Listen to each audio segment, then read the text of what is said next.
யாத்திராகமம் 31ஆம் அதிகாரம்.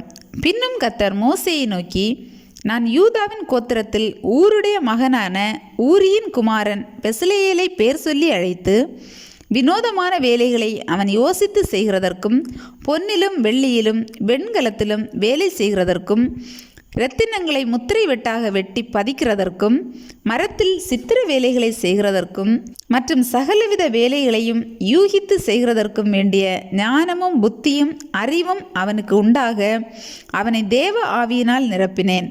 மேலும் தான் கோத்திரத்திலுள்ள அகிசாமாகின் குமாரனாகிய அகோலியாபையும் அவனுடைய துணையாக கூட்டினதுமன்றி ஞான இருதயமுள்ள யாவருடைய இருதயத்திலும் ஞானத்தை அருளினேன்.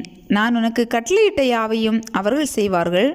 ஆசரிப்பு கூடாரத்தையும் சாட்சி பெட்டியையும் அதன் மேலுள்ள கிருபாசனத்தையும் கூடாரத்திலுள்ள சகல பணிமுட்டுகளையும் மேஜையையும் அதன் பணிமுட்டுகளையும் சுத்தமான குத்துவிளக்கையும் அதன் சகல கருவிகளையும் தூபபீடத்தையும் தகன பலிபீடத்தையும் அதன் சகல பணிமுட்டுகளையும் தொட்டியையும் அதன் பாதத்தையும் ஆராதனை வஸ்திரங்களையும் ஆசாரிய ஊழியம் செய்வதற்கான ஆசாரியனாகிய ஆரோனின் பரிசுத்த வஸ்திரங்களையும் அவன் குமாரரின் வஸ்திரங்களையும் அபிஷேக தைலத்தையும் பரிசுத்த ஸ்தலத்துக்கு சுகந்த வர்க்கங்களாகிய தூப வர்க்கத்தையும் நான் உனக்கு கட்டளையிட்டபடியே அவர்கள் செய்ய வேண்டும் என்றார்.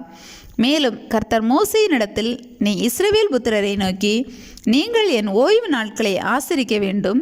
உங்களை பரிசுத்தப்படுத்துகிற கர்த்தர் நான் என்பதை நீங்கள் அறியும்படி இது உங்கள் தலைமுறை தோறும் எனக்கும் உங்களுக்கும் அடையாளமாயிருக்கும். ஆகையால் ஓய்வு நாளை ஆசரிப்பீர்களாக. அது உங்களுக்கு பரிசுத்தமானது. அதை பரிசுத்த குலைச்சலாக்குகிறவன் கொலையுண்ண கடவன். அதிலே வேலை செய்கிற எந்த ஆத்துமாவும் தன் ஜனத்தில் நடுவில் இராதபடிக்கு அறுப்புண்டு போவான். 6 நாளும் வேலை செய்யலாம்.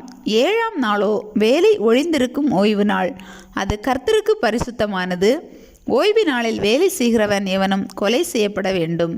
ஆகையால் இஸ்ரவேல் புத்திரர் தங்கள் தலைமுறை தோறும் ஓய்வு நாளை நித்திய உடன்படிக்கையாக ஆசரிக்கும்படி அதை கைக்கொள்ள கடவர்கள். அது என்றைக்கும் எனக்கும் இஸ்ரவேல் புத்திரருக்கும் அடையாளமாக இருக்கும்.